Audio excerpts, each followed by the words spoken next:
As soon as we headed off along the path, I was aware of a couple catching us up. Hello. Hi, I wanted to speak before. I was not sure if I should. Could you show me how to do that, please? Turning around, I recognized the girl from the cubicle moments ago. Under good light, I could see she was absolutely beautiful.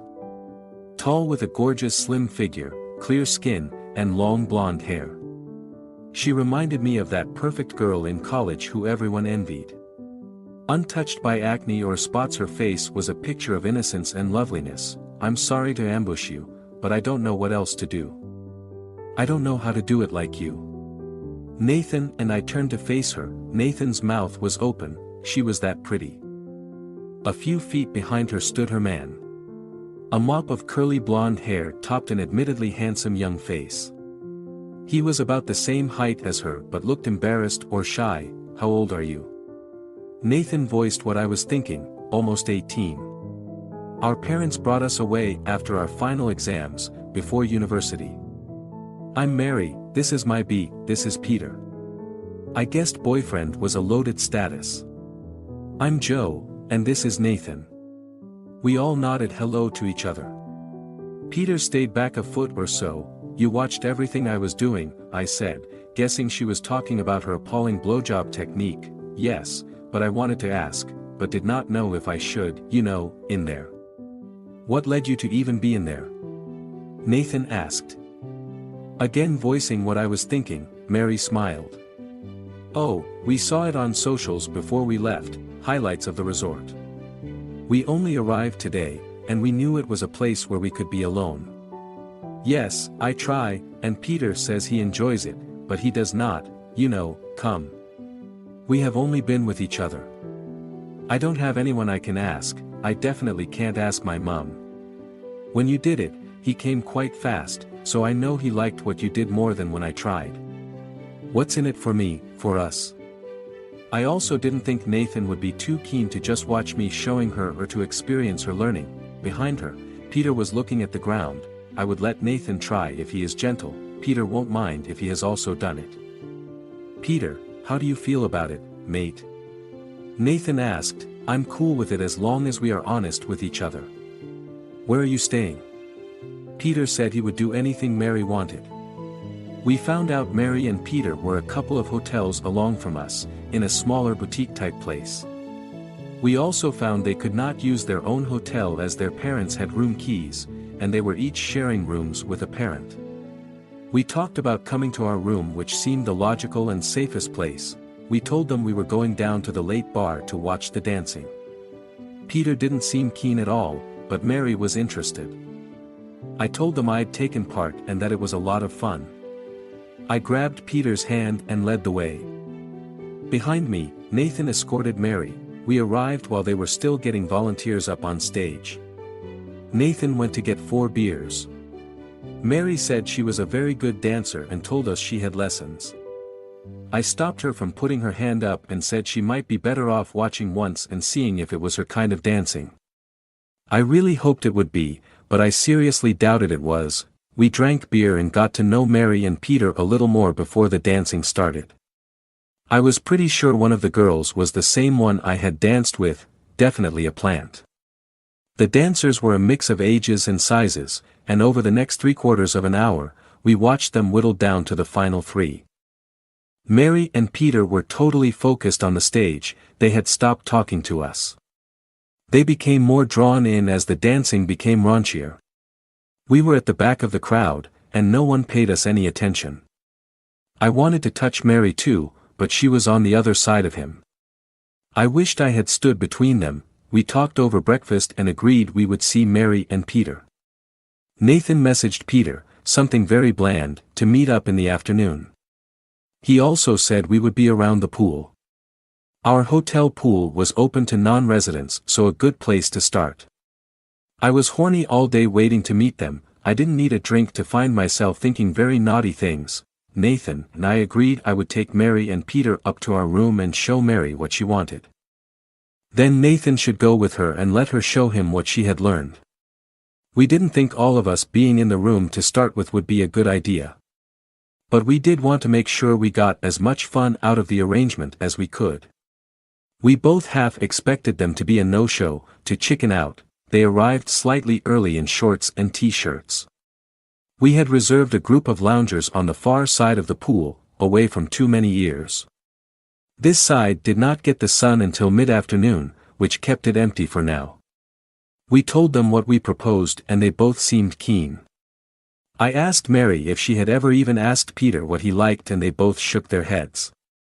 We chatted and Nathan went and got a tray of coffee to share. Half an hour later, I led Mary and Peter through the lobby of the hotel and into the lifts. I opened the door to our room and was glad to see the maid had already been. I found out that Peter had never gone down on her, and that they had only recently started doing anything together. They both blamed their strict parents and quite a lonely upbringing. I asked if they were ready to learn and experience new things and they both nodded enthusiastically. I took hold of Mary's thumb and proceeded to imitate a wet a few seconds. Mary looked uncomfortable. Do you see what I mean? Did you feel what I was doing? I wanted her to feel what I was saying to do. I also said there was no point in starting on Peter until she knew what she was trying to do. And no point just watching me do it, she had already seen that the other night I said. Mary tried my finger again. You've got to really want this. Has no one ever talked about this with you before, not even a friend? Melanie said the geography teacher paid her to suck him off on a school trip recently. And what did she tell you? I wondered what myths had been perpetuated. She said she did it for about 20 minutes, and then he came. She said it was like a whole load of thick fish soup had been dumped in her mouth. She said it was disgusting. No, well, I only touched it with the tip of my tongue the other night, not really. Hold on, what have you tasted?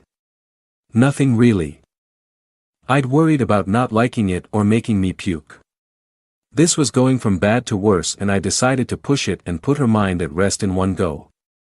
I could see Peter staring at me. I'm going to try and show you a little of what you are trying to get. Why did you stop? Please don't stop. Okay, sit up again. Peter, after you come, how quickly are you ready to go again? The first time, pretty much straight away when I'm on my own. He grinned. It's time you started on the real thing. I guided her and every now and then would take over and show her small differences. Peter finally lay back again with his eyes closed, concentrating on the feelings. Okay, the best thing is to just swallow it. Mary hesitated a second or two and swallowed. She showed me her empty mouth. How was it? I asked. I can't believe it. It tastes sort of strange but not nasty. It is sort of thick but not. Thank you so much. I would never have been brave enough to do any of that. Peter started thanking me too. Seems like you two have learned a lot and had a great time.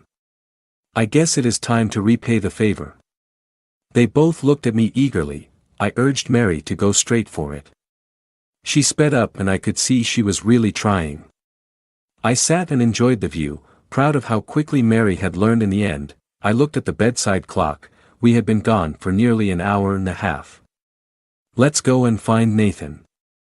He will be wondering why we have been gone so long. Back downstairs we sat around in the sun for a while, Mary and Peter talking excitedly to each other. I had to warn them to keep the volume down as others might hear. I gave Nathan a rundown of what had gone on. Do you want to go and show Nathan what you learned? I'm sure he would enjoy it. I'm sure you will too. I pulled Nathan close and whispered to him that I think their first time really should be with each other, don't you?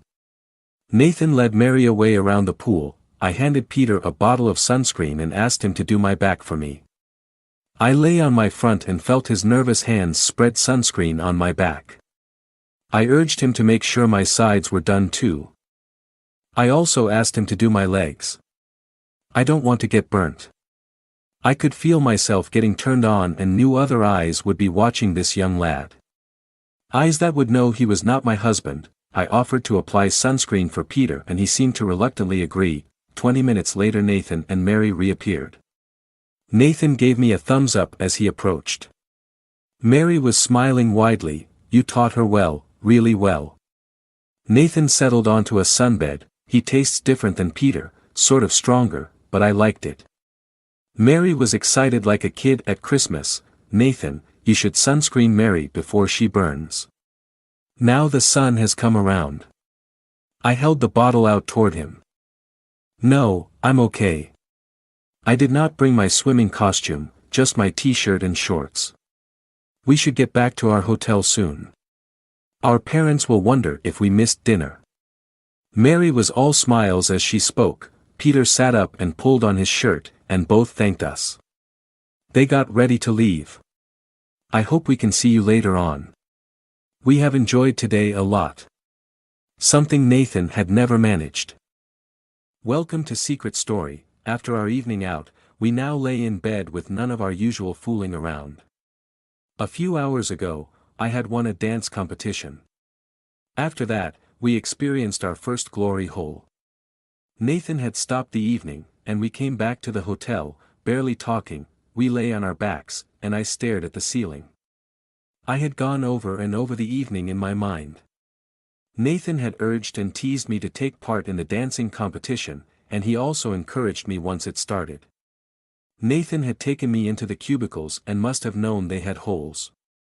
Nathan also encouraged me when the other couple was there. I could not see what I had done to upset or unsettle him. Are you okay? I could not go to sleep with this playing on my mind. I'm so sorry, I really am. I didn't mean for it to go that far. I really am sorry. Can you forgive me? I had not heard Nathan like this before, and I tried to reassure him. I'm fine, honestly, I'm not upset. But I should have stopped it. It's my fault, all my fault. Nathan cut me off before I could explain how I felt. Nathan has always known that I get very flirty and daring when I've been drinking. He takes advantage of it when we are away or alone. I had always thought he just accepted that I would be the same when out without him. I had assumed he knew I would let someone have a feel or the odd lucky. I just always thought he knew and turned a blind eye, letting me have my fun. Lying in the dark, it dawned on me that he had no idea at all. I really enjoyed it. I thought I should get in and say it quickly and simply. Nathan was silent for a few seconds. I was so worried I had ruined everything. When that woman was pulling me towards her, I got scared I had let it go too far. That I had let the whole evening go too far. Could you not tell how much I was enjoying it? I wasn't sure. I suddenly worried you were just going along to please me. I thought she was just pretending. For a second she was, then she was doing it for real. When you led me into that cubicle, I would have done anything. Anything. Nathan took a few seconds to speak. I was so turned on watching you dance, watching all those people enjoying watching you. I wrapped my fingers around it and squeezed. Did you know there was such a big hole in the wall of the cubicle? Most seem to have holes, some big and some smaller. The last two had their doors shut before, so I guessed they might be more discreet for doing things in. I also hoped there would be a hole for someone to watch you. I did not want to upset Nathan, but I did want to do it again. How did you feel when that other couple came in? I was sure they wanted more from us. Both of them spoke, but I did not understand.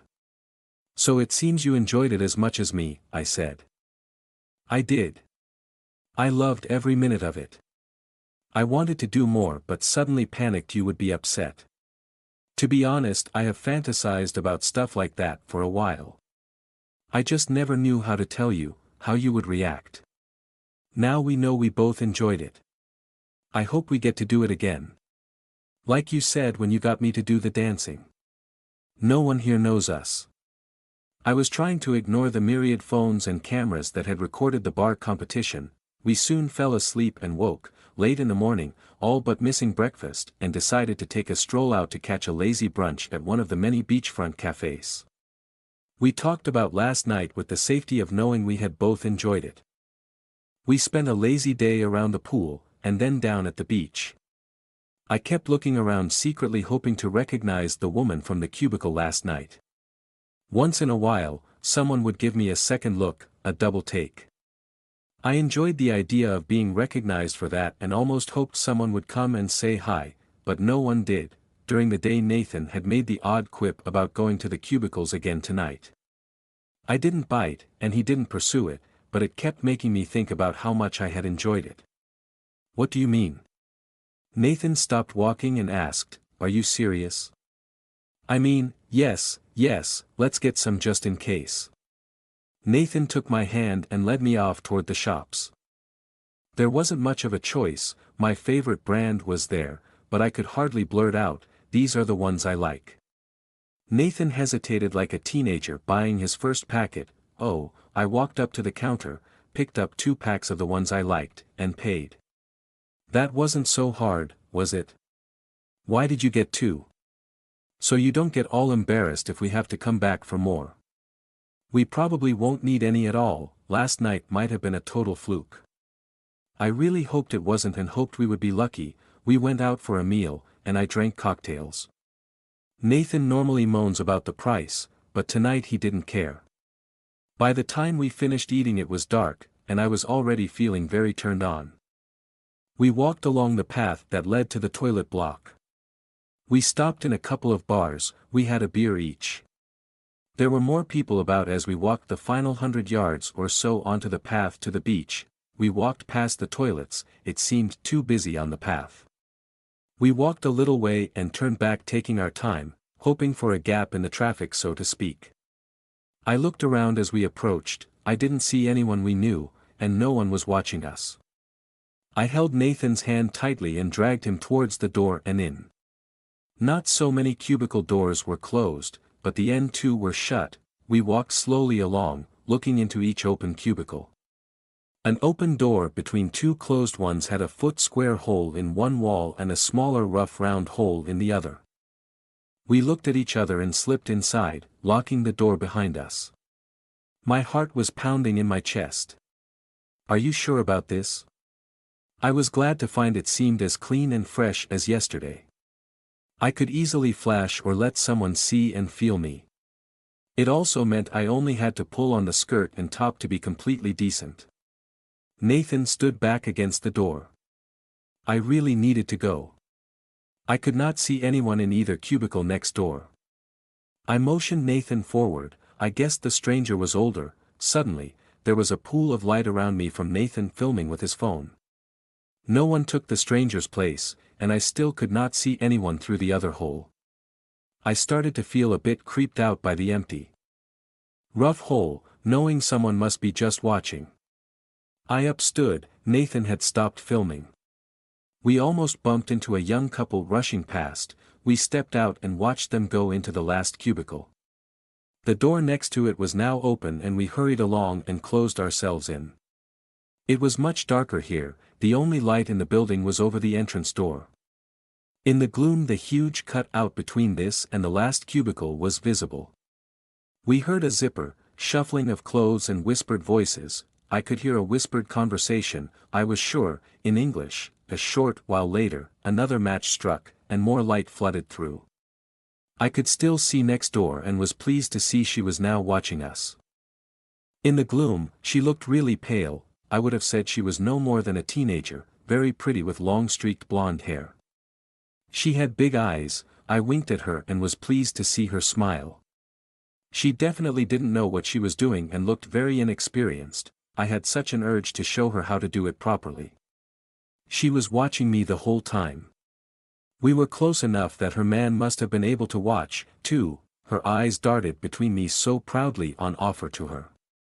I started counting to 20, Nathan pulled back from the hole and asked me what was wrong. Nothing, I was really hoping for more from them. Nathan turned off the light on his phone, it was suddenly very dark. In the cubicle next door, I could hear whispered voices, an urgent discussion perhaps. Then the door creaked and I assumed they had fled the scene. We made sure we were decent and walked quickly outside. I noticed about half of the cubicles were closed now. Let's go to the late bar. I'd just like to watch and have some fun. I'm getting blue balls this evening, so be ready for a good seeing to when we are finally alone. As soon as we headed off along the path, I was aware of a couple catching us up. Hello. Hi, I wanted to say before. Could you show me how to do that, please? Turning around, I recognized the girl from the cubicle moments ago. Under good light, I could see she was absolutely beautiful. To be continued.